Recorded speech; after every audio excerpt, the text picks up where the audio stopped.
1901 telah lahir putra sang fajar, tokoh pembebas yang menginspirasi tidak hanya rakyat Indonesia dalam suatu kesadaran untuk bergerak melawan berbagai bentuk penjajahan, tetapi juga telah menginspirasi dunia dan kemudian ikut memberikan suatu sumbangsih bagi konsepsi suatu tata dunia baru yang bebas dari berbagai bentuk penjajahan.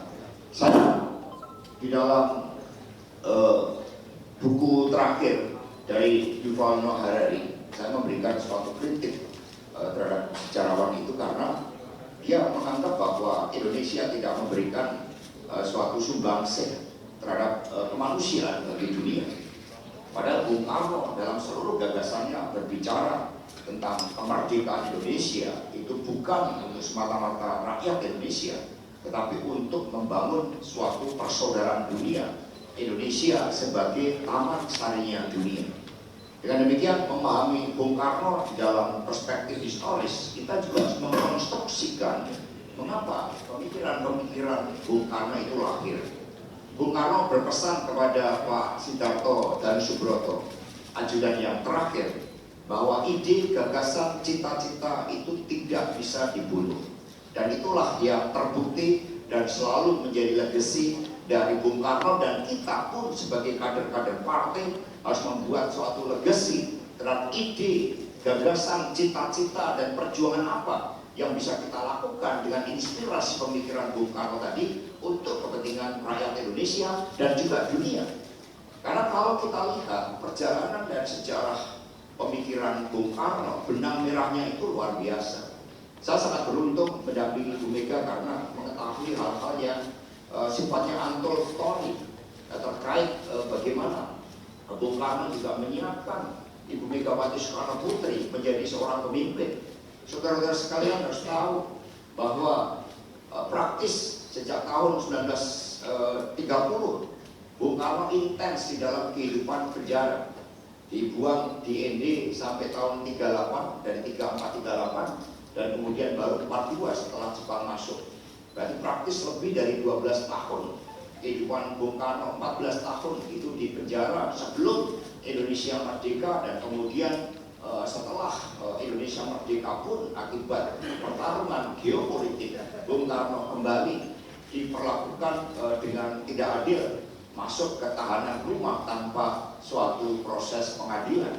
Tetapi yang menjadi pertanyaan kita bagi anak-anak muda, mengapa ini gagasan cita-cita Bung Karno dengan proyek desoekarnoisasi yang luar biasa tersebut tidak pernah mati, bahkan justru menjadi suatu inspirasi termasuk bagi dunia melihat struktur dunia saat ini yang masih anarkis, masih diwarnai oleh berbagai perang, pertarungan geopolitik, dan gagasan-gagasan Soekarno untuk melakukan retooling terhadap PBB dengan mengedepankan prinsip agar setiap warga bangsa di PBB memiliki kedudukan yang setara, agar hak veto yang lahir dari struktur dunia pasca perang dunia kedua bisa dihapuskan, sehingga setiap negara memiliki suatu posisi yang setara dan kemudian mengedepankan koeksistensi damai untuk memindahkan PBB ke wilayah yang netral dari berbagai bentuk konflik. Dan itu semua gagasan-gagasan Bung Karno yang masih relevan. Karena itulah terkait dengan tulisan Noah Harari tadi, kami memberikan suatu kritik yang sangat keras bahwa berdasarkan pemikiran-pemikiran Bung Karno, Indonesia telah memberikan suatu sumbangsih bagi nilai-nilai kemanusiaan, keadilan, dan struktur dunia yang berkeadilan tanpa perang dunia ketiga yang saat itu sebenarnya sangat dimungkinkan terjadinya suatu perang termonuklir, sesuatu hal yang dikutuk oleh Bung Karno. Nah, saudara-saudara sekalian, untuk memahami sana, maka pemikiran Bung Karno ini sangat luas, yang menjabarkan apa yang disampaikan oleh Bu Mega bahwa politik itu adalah kehidupan. Karena pemikiran yang mencakup aspek-aspek politik, budaya, falsafah, sosiologi, bahkan antropologis, kemudian juga sistem ekonomi, sistem hukum yang berkeadilan, semua terkait di dalam pemikiran-pemikiran politik Bung Karno, termasuk psikologi. Bagaimana Bung Karno membangkitkan spirit rakyat Indonesia dengan mengumpamakan cacing yang terinjak. Jangankan sebuah bangsa, cacing yang terinjak-injak pun akan kruget-kruget melakukan perlawanan, apalagi kita bangsa dengan sejarah yang luar biasa. Maka kemudian saya mencoba untuk mengkonstruksikan pemikiran Bung Karno tersebut meskipun dalam perspektif geopolitik, tetapi di dalam suatu tradisi intelektual Soekarno itu sangat luar biasa. Menjadi kader PDI Perjuangan, menjadi anak-anak bangsa, kita harus bersekutu dengan ilmu pengetahuan dan teknologi, kata Bung Karno. Maka budaya, tradisi, kepemimpinan intelektual itu wajib dilakukan. Dan kami merumuskan bagaimana tradisi intelektual Soekarno itu dimulai dari memahami terlebih dahulu siapa kita, bagaimana sejarah bangsa kita. Tidak mungkin bangsa besar tanpa berpijak pada jati dirinya, pada kulturnya, pada karakter dari bangsa itu. Tiongkok bisa menjadi hebat karena dia punya akar kesadaran yang sangat kuat terhadap sejarahnya. Jepang, Korea, dan sebagainya. Maka di dalam tradisi intelektual Soekarno pertama adalah kesadaran terhadap sejarah kita sebagai bangsa, bagaimana ini terbentuk, yang kemudian didialektikan dengan sejarah dunia. Ini dialektika pertama dengan menjadikan buku sebagai jendela dunia berdasarkan pemikiran-pemikiran tokoh-tokoh dunia yang menginspirasi bagi Soekarno untuk kemudian dibumikan dalam alam pikir rakyat Indonesia. Mengapa Indonesia bisa terjajah? Tadi Mas Bondan menyampaikan bagaimana kepemimpinan intelektual Soekarno yang membumi tetapi visioner ini mampu memberikan suatu penjelasan yang sangat sederhana tentang kapitalisme. Kapitalisme itu nafsu, suatu keinginan oleh suatu sistem yang pada akhirnya menciptakan suatu tatanan yang menghisap. Ini kan masih relevan dengan sekarang. Nafsu ini bukan hanya mengumpulkan modal, nafsu ini memperpanjang kekuasaan di luar batas konstitusi. Itu nafsu. Jadi masih relevan semuanya. Dan itu dalam bahasa rakyat, sehingga rakyat tersadarkan. Seorang pemimpin yang membumi. Ini jawaban dari Soekarno. Kalau gitu kita terjajah oleh tata pergaulan yang menghisap, dan ini disempurnakan oleh Bung Karno dengan mencari jawaban mengapa kita bisa terjajah pada masa lalu kita itu gilang gemilang dengan sejarah Majapahit, Sriwijaya dan sebagainya. Bayangkan dengan Sriwijaya aja kita sudah mengguncangkan dunia. Kita menjadi solusi dari konflik-konflik agama-agama besar dunia. Saat itu Buddha antara Mahayana, Tantrayana, tiba-tiba karena tradisi spiritualitas Nusantara kita, ada seorang Dharma Kitri yang berhasil mempertemukan itu sehingga diciptakanlah jalan Yogacara. Syiah dan Sunni di Timur Tengah, di tempat kita, di negeri spiritual selesai. Relatif menjadi suatu jargon politik yang menciptakan suatu krisis politik bahkan perang. Kristen Katolik di Irlandia kita tahu, bahkan perang Eropa itu pada dasarnya juga muatan-muatannya antara persoalan Kristen dan Katolik itu. Di tempat kita selesai. Jadi ini hebatnya negeri Nusantara yang memiliki suatu nilai-nilai kebudayaan, falsafah kebudayaan ini yang digali oleh Bung Karno. Lalu mengapa kita terjajah? Oh, karena tata pergaulan itu, karena ada sistem yang tadi imperialisme tua, imperialisme modern, dan kemudian itu masuk dan tidak semata-mata dari dari perang, tapi sistem feodalisme yang bekerja di dalam seluruh kerajaan-kerajaan Nusantara menciptakan konflik satu sama lain. Maka Soekarno kemudian belajar dari sejarah bangsa itu yang kemudian dipotret juga dengan sejarah dunia. Itu dialektika, tetapi tanpa kepemimpinan intelektual itu tidak terjadi. Next, Pak Darwin. Nah, dari situlah kemudian muncullah suatu dialektika yang kedua, yang kemudian dari situlah setelah Bung Karno menemukan jawaban mengapa kita terjajah, Bung Karno menggunakan isoanalisa dari materialisme historis. Jadi tidak ada yang pejuang bangsa ini seperti Haji Umar Said Cokroaminoto yang tidak membaca Marxisme, memahami Islamisme dalam spirit perjuangan juga. Dan kemudian ini dianggap, dinilai oleh Bung Karno sebagai bagian dari dialektika dunia. Feodalisme, ini yang diajarkan dalam buku Sarinah juga. Feodalisme, kemudian ternyata terjadi suatu penjajahan ketika dominasi agama gereja Katolik bersama kaum bangsawan. Itu juga membungkam berbagai bentuk kebebasan tafsir-tafsir terhadap ayat-ayat kitab suci. Hanya menjadi otoritas dari gereja. Muncullah suatu tadi pemberontakan dari revolusi Prancis karena rakyat marah, sehingga Soekarno bukan penghasut. Tadi dikatakan itu terjadi dalam revolusi Prancis, dan kemudian muncullah liberté, égalité, fraternité, muncullah abad pencerahan. Tapi liberté-nya ini yang dominan, yang kemudian membuat ilmu pengetahuan berkembang pesat, tumbuhlah akhirnya temuan mesin uap, revolusi industri dan sebagainya tercipta karena liberté ini yang berkembang, liberalisme, kebebasan. Tapi tercipta kemudian masyarakat terkooptasi dalam dua kelas, yaitu pemegang kapital dan yang kedua kaum buruh. Muncul antitesa lagi, ya kan, sosialisme. Kemudian situasi 1905, saat itu Jepang dianggap sebagai representasi bangsa Asia mampu mengalahkan Rusia. Nah itu sehingga Nicholas III kalau nggak salah, yang kemudian mengalami kekalahan itu melawan Jepang, dan kemudian muncullah akhirnya Lenin yang menggunakan pemikiran-pemikiran Marxisme, kemudian menjadi Leninisme dan campur tangan mempercepat revolusi proletar itu.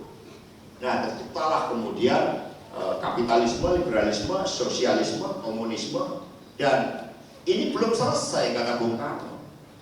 Ketika kita lahir sebagai sebuah bangsa, muncul suatu kesadaran untuk mengatasi sistem internasional yang anarkis ini agar tidak terjadi perang, sehingga nilai-nilai kemanusiaan yang muncul dari ketergajahan itu di dalam lahirnya Pancasila. Bung Karno menjelaskan kemanusiaan ini punya dua perspektif. Perspektif pertama adalah untuk melawan berbagai bentuk penjajahan. Jadi kalau sekarang hanya untuk berbicara saja mau dibungkam dengan hukum, itu kolonialisme baru. Betul tidak? Nah, jadi ini yang terjadi. Jadi kemudian kemanusiaan melawan berbagai bentuk penjajahan agar rakyat Indonesia merdeka, mentalitas merdeka untuk menentukan arah masa depan bangsanya secara berdaulat, tidak lagi ditentukan oleh asing. Nah itu kemanusiaan dalam perspektif internal. Sehingga penjajahan mental, penjajahan ekonomi, penjajahan politik itu harus dihapuskan karena perspektif kemanusiaan ini. Muaranya adalah seperti Mas Bondan tadi, adalah keadilan. Tidak ada kemiskinan dalam buminya Indonesia merdeka. Ini kemanusiaan dalam perspektif dan kemanusiaan dalam perspektif keluar membangun persaudaraan dunia. Sehingga kita transform kemerdekaan Indonesia ini untuk membangun Indonesia sebagai taman sarinya dunia. Maka wajib bagi kader-kader PD Perjuangan untuk memiliki visi geopolitik Soekarno. Ini lahir dari dialektika yang kedua tadi tentang Pancasila yang berakar dari falsafah pembebasan petani, nelayan, dan buruh. Itu falsafah manusia ketika kita berbicara Pancasila. Jadi mengapa Pancasila itu harus progresif? Karena ada kemanusiaan, ada keadilan sosial di situ.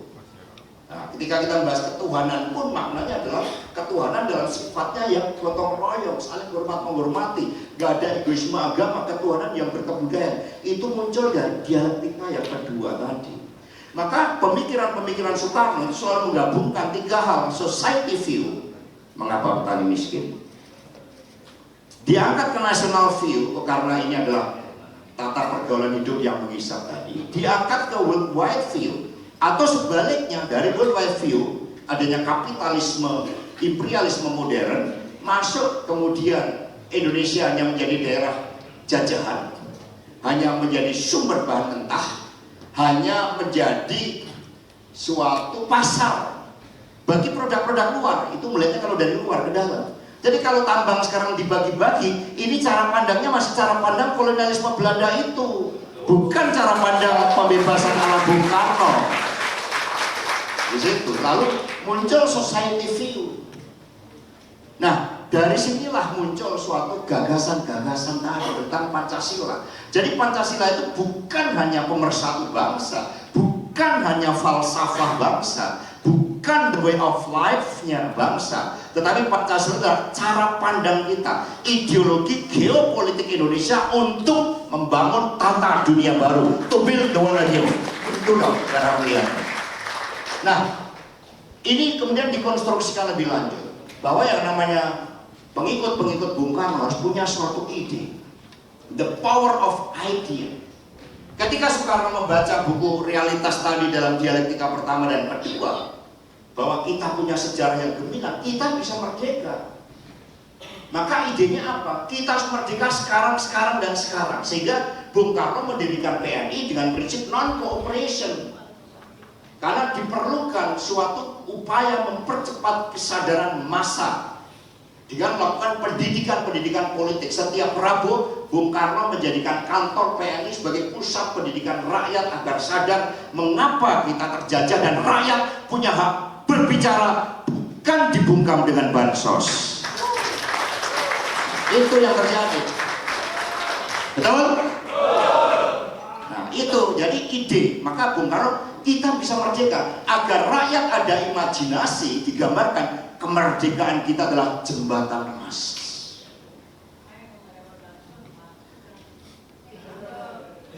Jadi ada the power of idea, the power of imagination, sehingga tergambar arah masa depan. Di balik jembatan emas itulah kita akan didik rakyat kita. Yang buta huruf kita ajarkan. Bung Karno mengajarkan sendiri buta huruf itu, pemberantasannya bagaimana. Itu. Jadi di seberang, maka kemiskinan Indonesia harus diberantas. Itu kalau kita berbicara falsafah Pancasila, bukan berpihak kepada elit yang paling bawah ini. Jadi tambang itu diberikan pada sebesar-besarnya untuk rakyat ini seharusnya. Kalau kita konsisten di dalam tesa antitesa, sintesanya pemikiran-pemikiran Bung Karno dan Bung Hatta, Syahrir dan sebagainya di situ. Nah, jadi ide imajinasi menciptakan satu gaze atau spirit. Ini terbukti. Bung Karno berpidato, bayangkan pada tahun 30, apa ide Soekarno? Saudara-saudara sekalian, 30 itu usianya 29 tahun. Bung Karno mendirikan PNI itu usianya 26 tahun. Mana yang usianya 26 tahun ke atas? Yang di bawah 26 tahun coba tunjuk jari Anda. Nah, bayangkan zaman dulu seperti usia Anda ini, Soekarno sudah mendirikan PNI. Jangan kemudian mendirikan PSIP. Maksudnya perkuat ini PDI Perjuangan. Perkuat PDI Perjuangan oleh anak-anak muda yang punya ide seperti Bung Karno. Usia 26 tahun sudah mendirikan partai. Jadi ketinggalan Anda sama Bung Karno. Kalau Anda belajar dari Bung Karno, saya gitu dong. Itu tujuan mengapa saya partai dari anak-anak muda ini kita undang. Jadi the power of idea, dan selalu terjadi.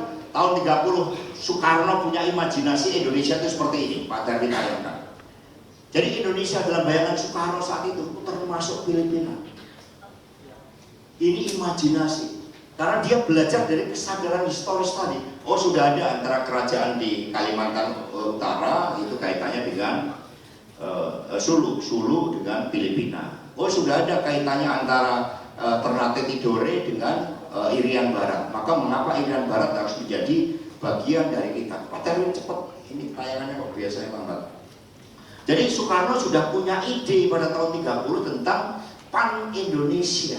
Tetapi kemudian Soekarno sadar bahwa Filipina sudah merdeka. Maka kemudian ketika tahun 45, tanggal 11 Juli 1945 membahas wilayah Indonesia.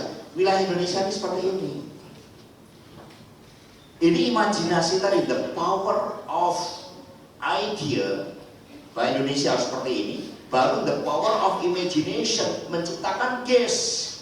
Ini mengatasi segala persoalan. Di situ Papua, Irian Barat masih terjajah Belanda. Lalu caranya bagaimana untuk membebaskan Irian Barat? Kita nggak punya duit, kita nggak punya angkatan perang yang hebat. Maka Bung Karno punya ide, the power of idea, adakan konferensi Asia Afrika. Itu modalnya hospitality, keramah tamahan kita. Sama tekad buat kita bisa mengadakan konferensi Asia Afrika, pesertanya 23 negara, G20 hanya 20 negara. Jadi nggak bisa ini legasi Bung Karno mau dikalahkan. Lalu caranya bagaimana? Mahasiswa direkrut, ini coba lihat. Tamu ketika istirahat saja membawa lilin, membawa asbak, menyalakan rokok tamu. Dia happy. Makanan kita tidak punya kemampuan membeli roti dan keju serta steak yang mahal-mahal. Bung Karno menampilkan karedok, Bung Karno menampilkan soto Lamongan, gedok litri ditampilkan sebagai menu sehari-hari dan mengatakan, demi pembebasan bangsa-bangsa Asia Afrika, kita harus makan makanan kita. Itu spirit. Nah, karena pelayanannya seperti itu, ketika diajukan tanda tangan, yang memimpin delegasi semua Indonesia. Komunike politik, komunike ekonomi, komunike sosial, budaya, yang memimpin orang Indonesia semua. Padahal di sini hadir tokoh-tokoh besar dunia 23. Lalu Bung Karno akhirnya karena pelayanannya bagus, setiap istirahat dengarkan angklung, dengarkan gamelan. Ibu-ibunya itu lihat tari-tarian Indonesia, jadi mereka nyaman. Akhirnya semua ditandatangani. Nah, disitulah kita memasukkan Irian Barat yang masih terjajah oleh Belanda. Agar kita dapat dukungan dari negara-negara Arab Saudi, Iran yang sejarah peradabannya luar biasa, dimasukkanlah Palestina di atas Irian Barat. Jadi sepertinya kita kepentingan internasional dulu, solidaritas Asia Afrika, baru dalam komunikasi politik di bawahnya ditempelkan Irian Barat itu. Dengan konferensi Asia Afrika, Bung Karno tiba-tiba melambung menjadi pemimpin Asia Afrika yang jumlah penduduknya mungkin hampir 2/3-nya saat itu. Kalau jumlah penduduknya, karena termasuk Tiongkok, termasuk India, gitu, jumlah penduduk dunia, sehingga menciptakan power tadi. Oleh ide, power itu oleh ide. Bukan power itu dengan mengerahkan TNI Polri, bukan. Dengan ide, saudara-saudara sekalian. Ya, konsepsi. Itu loh. Jadi membangun kekuasaan itu bukan menakut-nakuti rakyat, tapi dengan the power of idea. Si Albert Einstein mengatakan imagination is more important than knowledge. Coba lihat, gagak-gagak semua di situ. Persoalan jasnya jahitan Tanah Abang nomor 2. Ya kan? Tapi tampilannya bangga dulu, pecinya buatan Bandung, ya kan? Di situ, baik konsisten. Tongkatnya buatan Jepara.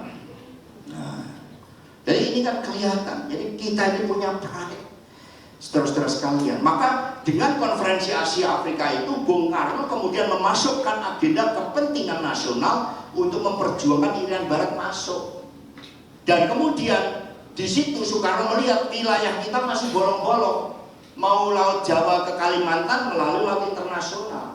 Maka kemudian Bung Karno memerintahkan kepada Kabinet Juanda untuk mengeluarkan deklarasi Juanda, di mana laut menyatukan kita, wilayah Indonesia naik 2,5 kali lipat tanpa melalui perang. Itu the power of idea, itu the power of imagination. Jadi akhirnya jadi satu.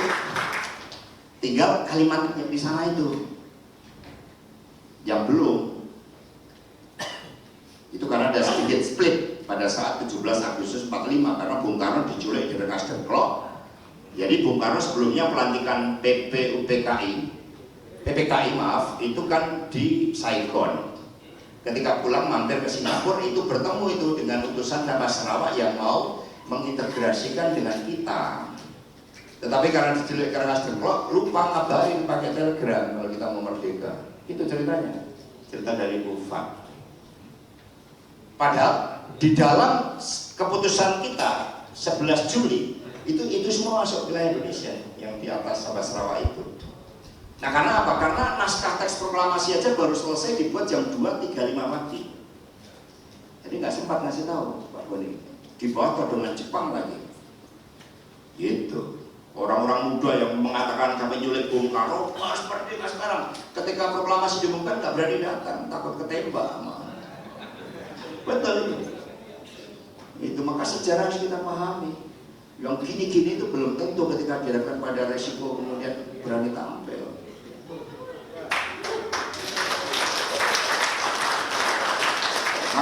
Jadi pengikut Bung Karno harus berani menghadapi hukum. Soekarno menghadapi hukum kolonial, masa enggak, kita nggak berani. Belum apa-apanya kita dengan Soekarno perjuangannya. Kamu percaya di Indi? Saya bersyukur kemarin diajak Ibu Mega ke Indi untuk yang kedua kali. Di Indi itu saudara-saudara sekalian, bayangkan seorang Soekarno, insinyur, kalau mau kaya itu gampang. Karena perjuangan buat bangsa dan negara Indonesia, beliau dibuang ke Indi. Di Indi ini nggak ada yang berani ketemu Bung Karno yang progresif revolusioner. Nggak ada, takut semua. Masuk nggak ada listrik, nggak ada air ledeng. Bung Karno menimba air sendiri. Kemudian Bu Amsi mertuanya menjual perhiasannya untuk hidup di sana, karena Bung Karno hanya dapat mungkin ya sekitar 10 gulden sebagai tahanan politik. Bung Karno menghukum bahwa anak angkatnya di situ sampai kehilangan mertuanya yang perhiasannya semua dijual demi perjuangan Bung Karno. Saya kan belum menjual berarti mertuanya Bung Karno misalnya. Nah ini yang terjadi. Lalu mertuanya sampai meninggal. Ketika meninggal, Bung Karno menggali liang luburnya sendiri karena nggak ada yang berani mendekat. Kemudian mencari batu nisan dari kali dibawa oleh Bung Karno di amplas. Dan di sini Bung Karno kemudian mengatakan kepada Bu Inggit, di Sukamiskin tubuhku di penjara, di Flores semangatku di penjara, di sini aku diasingkan dari manusia, dari orang-orang yang dapat memperdebatkan tugas hidupku. Mereka mengerti takut untuk berbicara, kan seperti sekarang. Yang mengerti takut berbicara. Enggak, pemilunya baik-baik saja, ini pilihan rakyat, bansos sudah disetujui oleh DPR.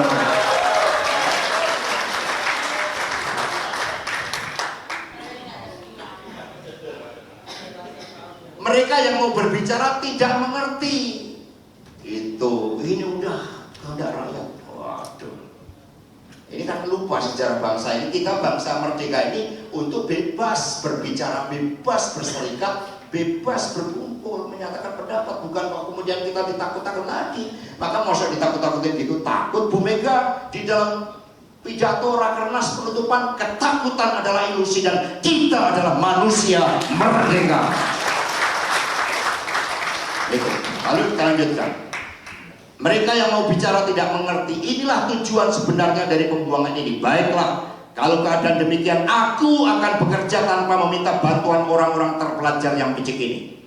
Nah, beda sekarang PDI, kita merangkul kaum terpelajar. Nah, Mas Budan, beliau enggak memenuhi kriteria ini. Usman Hamid, Prof. Sulistiawati, bahkan Rocky Gerung pun tidak memenuhi kriteria ini. Kan itu kan.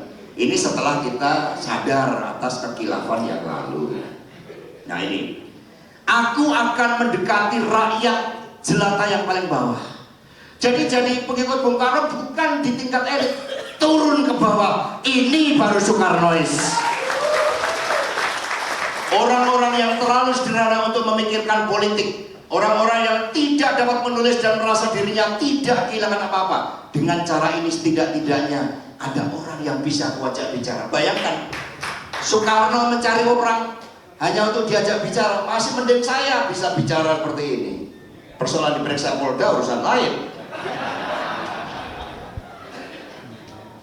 Gitu. Jadi saya katakan kita ini menjalankan ritual kehidupan kader kalau hanya menghadapi tantangan-tantangan diperiksa. Kemarin habis dari Bali, pas saya jemput ibu turun langsung ketawa. Itu. Kamu merasakan seperti saya dulu zaman Orde Baru dipanggil polisi. Wah, belum ada apa-apanya Bu yang saya lakukan. Saya bilang seperti itu ke Ibu.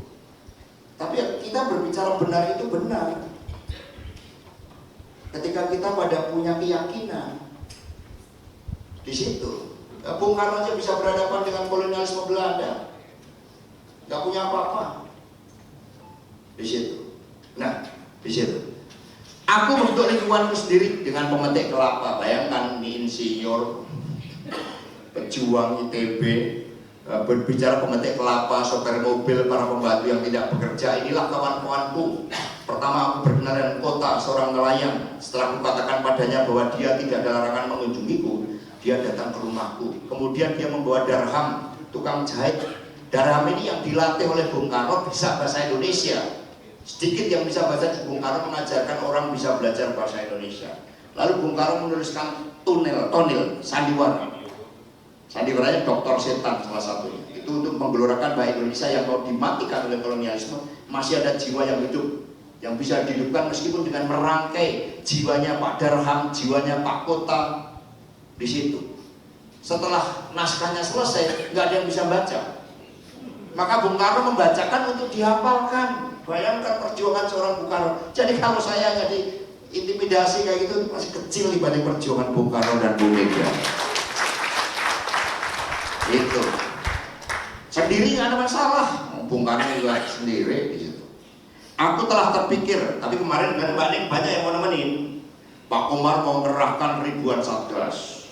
Pada mau datang DPP bisa bilang nggak usah, nanti malah nggak bagus. Itu kita seperti Bung Karno aja gitu, membuat naskahnya tadi ya mas, di toilet pakai dus, ada apa itu, kaleng, nulis di situ.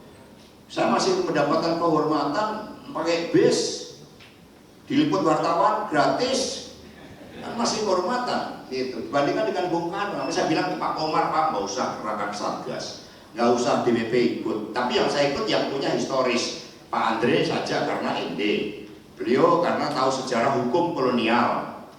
Kemudian anak-anak muda, Seno saya ajak, ada tim hukum. Itu yang kita ajak, kita nggak model. Kalau urusan-urusan seperti ini, kalau urusan gerak ke bawah, nah itu baru masa kita bersama-sama. Kalau urusan-urusan kayak gini, udahlah sendiri aja. Kalau diundang ke KPK juga datang lah dengan cukup didampingi penasihat hukum. Kan KPK yang mendirikan Bu Mega, nanti kalau saya datang kualat, maka datang. Kalau perlu sebelum undangan datang, ya kan kita siap datang. Itu loh maksudnya. Jangan datang duluan, ngeri juga kita. Nah, lalu dengan penderitaan Bung Karno ini, ada seorang stoker itu pemadam api yang di juru api, kayak juru api yang di kapal. Bung Karno menderita di situ loh, bayangkan semangatnya dimatikan, nggak ada temen yang mau diajak bicara, nimba air sendiri. Itu next. Tetapi Bung Karno nggak mau meninggalkan penderitaannya itu, silakan Pak Darwin.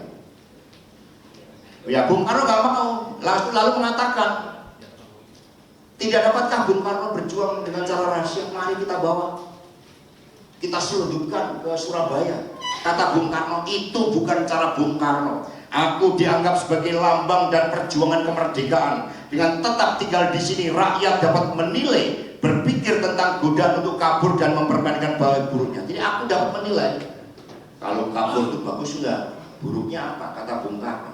Tetapi agaknya lebih baik bagi Soekarno untuk tetap menjadi lambang dari pengorbanan cita-cita. Jadi ketika Bu Mega kemarin mengusulkan Prof Mahfud, itu dari cita-cita.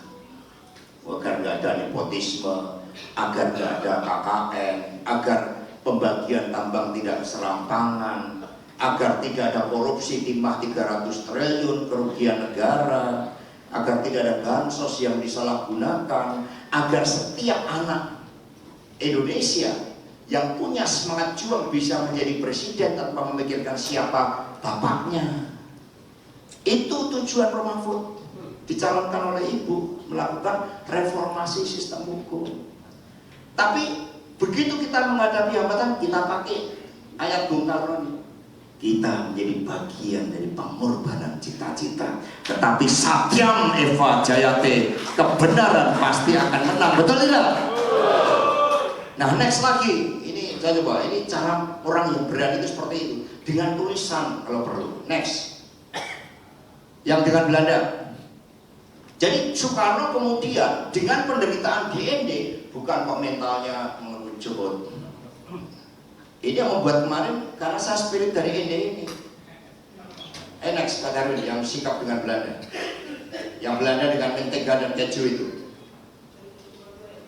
Oh cuma dua dan kalau gitu. Jadi yang terakhir, Soekarno mengatakan, mari justru meskipun saya dengan rakyat biasa yang tidak tahu politik, bahkan membaca pun tidak tahu, tetapi digalakkan spiritnya oleh Bung Karno. Belanda itu membangun kekuatannya dengan mentega dan keju, sementara kita membangun kekuatan dengan spirit rakyat. Maka ketika saya datang ke IND dengan kepala tegak, saya akan keluar dari IND dengan barisan kepala tegak. Itu kata Bung Karno. Bayangkan hidupnya menderita, kehilangan mertua, harus menjual seluruh perhiasannya untuk hidup. Bung Karno masih bisa mengatakan, saya akan keluar dengan kepala tegak dan akan menata barisan dari masyarakat India yang buta huruf, yang dari kalangan rakyat biasa karena kaum cerdik pandai takut. Ini spirit. Jadi belajar pemikiran Soekarno harus ada spiritnya. Kembali kepada tadi Pak, kepada tradisi intelektual tadi. Nah, kemudian tadi the power idea imagination tadi, akhirnya Soekarno diperhitungkan di kancah internasional. Maka kemudian cara agar kita mendapatkan dukungan pembebasan Irian Barat, Bung Karno bantu dulu. Mesir dibantu Gamal Abdel Nasser, terusan Suez itu nasionalisasi itu milik Mesir. Kalau Inggris tetap ngotot menguasai terusan Suez, kita akan kerahkan pasukan Indonesia membantu Mesir. Padahal kita belum punya pasukan, membebaskan Irian Barat aja belum. Tetapi pidato Bung Karno udah seperti itu, kita akan kerahkan pasukan. Akhirnya keder Inggris ngajak rundingan dengan Gamal Abdel Nasser sehingga terusan Suez itu bisa dinasionalisasi. Lalu Bung Karno melihat ada ide lain, kemerdekaan Indonesia untuk persaudaraan dunia. Jangan dong kita mikir diri kita sendiri untuk Irian Barat. Ini Maroko belum merdeka, Tunisia belum merdeka, Aljazair belum merdeka. Bangsa-bangsa yang majoritinya adalah Islam. Lalu Bung Karno menyewakan rumah di Jalan Serang di Menteng. Itu untuk utusan dari Maroko, Tunisia, Aljazair. Aljazair itu benderanya aja belum ada, digambarkan oleh Bung Karno. Lalu dari Serang Menteng itulah dirancang kemerdekaan. Maroko, Tunisia merdeka, tinggal Aljazair yang belum. Maka ini diperjuangkan lewat upaya diplomatik dengan kepemimpinan Asia Afrika untuk bertindak keluar. Jadi yang namanya Soekarno itu harus berpikir global, berani bertindak keluar, bukan melawan saudara sendiri, menakut-nakuti rakyat sendiri. Itu bukan Soekarnois. Ini sekolah partai kan kebebasan berbicara. Iya kan? Nah itu. Nah coba teks di Aljazair. Jadi akhirnya Soekarno datang ke Yugoslavia, karena datang ke Amerika dulu Soekarno, ketemu sama presidennya siapa sebelum Nelson itu, Eisenhower. Nggak dapat bantuan dari Eisenhower, jadi Bung Karno ke barat dulu, karena mereka dekat Belanda, nggak mau ngasih bantuan saya. Akhirnya Soekarno ke Yugoslavia, ke Soviet, bukan karena komunisnya, karena mereka yang membantu kita untuk pembebasan Irian Barat. Amerika, Eropa nggak mau bantu kita. Kecuali ada diplomat ulung namanya Subandrio, yang akhirnya Ratu Inggris membuat, karena lobby Subandrio yang bagus, Australia akhirnya membuat kalau Indonesia atas persetujuan PBB kamu baru sanggup. Itu hebatnya Subandrio menteri luar negeri saat itu. Bayangkan saudara-saudara, ini pidato di PBB, ini termasuk rekan-rekan pers. Saya membaca ini aja selalu tergetar. Bagaimana kita membebaskan bangsa lain, bukan menekan rakyat kita sendiri, bukan menakut-nakutin budayawan intelektual kita sendiri, hanya untuk berbicara demi perbaikan nasib bangsa. Ini katakan, in Alger, the colonial war has entered its 7th year. The people of Alger are fighting for their freedom and independence. Bayangkan itu, and will continue to fight until victory is theirs. This is a reality that France must accept. Certainly for Obat, we will not rest. Bayangkan ini, until this criminal bloodshed and terror perpetrated to preserve the old established order are halted. Bayangkan ini yang kita hadapi Prancis, saudara sekalian. Kita baru merdeka 61, 45, 61 kali 45 berapa tahun itu? 16. Kita udah mendekte PBB Prancis kayak gini. Lalu mentalitas kita sekarang menjadi mentalitas sepertinya kita mudah silo dengan bangsa lain. Mohon maaf ya Dimas, agak lama dikit. Nah di sini ya. Terus we will continue to give our support to the provisional, apa tadi nggak baca, nggak hafal juga ini bahasa Inggris, provisional government of Alger as well as all possible aids. We pray only, ini ketuhanannya nggak lupa nih orang Indonesia ini. We pray only that the victory will be there soon. Apakah tergetar kita? Ini Soekarno. Ini watak orang Indonesia yang dibangun, dimimpikan oleh Soekarno itu. Maka akhirnya 63 Irian Barat masuk kita. Lalu Bung Karno dikukuhkan menjadi pendekar dan pembebas bangsa Islam. Bayangkan, nggak ada. Ini orang Indonesia satu-satunya di dunia menjadi pahlawan pendekar dan pembebas bangsa Islam, karena Aljazair merdeka karena Soekarno diselundupkan. Dalam bukunya Bapakku, Ayahku, Kawanku, Mas Tom menyebut Bung Karno sampai merahasiakan ini dengan anak-anaknya. Ketika mengirimkan senjata ke Aljazair untuk melawan dengan Perancis, 1 juta nyawa sudah meninggal akibat penjajahan Perancis. Bung Karno menjadi pendekar dan bangsa Islam. Ini yang ditutupi oleh Orde Baru. Kita dibenturkan dengan Islam. Karena Bung Karno pendekar dan pembebas bangsa Islam. Nggak ada Bung Karno, Maroko, Tunisia, Aljazair, Sudan, Aljazair tidak akan merdeka, saudara-saudara sekalian. Pakistan, Soekarno kurang apa dekat dengan Nehru. Tetapi ketika ada resolusi jihad pada tanggal 22 Oktober 45, keluarlah resolusi jihad melawan sekutu. Itu Bung Karno menggelurakan semangat bersama Bung Tomo. Tiba-tiba Bapak bangsa Pakistan Muhammad Ali Jinnah menyerukan sama. Akhirnya ada 500 tentara Gurkha Muslim membantu perjuangan kita. Dia membelot. Dan dari 500 itu tinggal 100 yang hidup, 400 meninggal, gugur di dalam. Maka Bung Karno membuatkan Masjid Syuhada di Jogja. Itu Masjid Syuhada itu untuk menghormati mereka-mereka dari Pakistan ini. Maka ketika Pakistan berhadapan dengan Inggris, lagi-lagi Bung Karno mengirimkan kapal selam kita kelas Whiskey Pakistan. Begitu kita datang, Inggris itu rasional, rundingan. Akhirnya tidak ada perang terbuka karena kita kirim kapal perang. Apa nggak bangga kita di situ? Ini cara berpikir kita. Jadi ketika kita membaca Soekarno sejarahnya, kita harus menemukan idenya, kita harus menemukan konsepsinya, imajinasi. Dari situ kita akan muncul dari juang. Dan kemudian saya rumuskan di dalam teori geopolitik kita, maka kita harus membangun dunia. Apa itu? Silakan persamaan. Pak Darwin, konstruksi pemikiran geopolitik Soekarno, ujung-ujungnya apa sih kita menjadi hebat? Apakah memindahkan ibu kota kita menjadi hebat? Nah, ini karena sikap rakeras membanding. Sikap rakeras kita seperti itu. Masukan dari Pak Oto dulu untuk masalah tanah di sosial. Kita menjadi hebat, kata Bung Karno, kalau kita menguasai dengan kesadaran geopolitik tadi, kita menguasai ilmu pengetahuan. Maka ini persamaannya. Jadi kepentingan nasional itu dirumuskan apa? What is our current national interest? Di situ.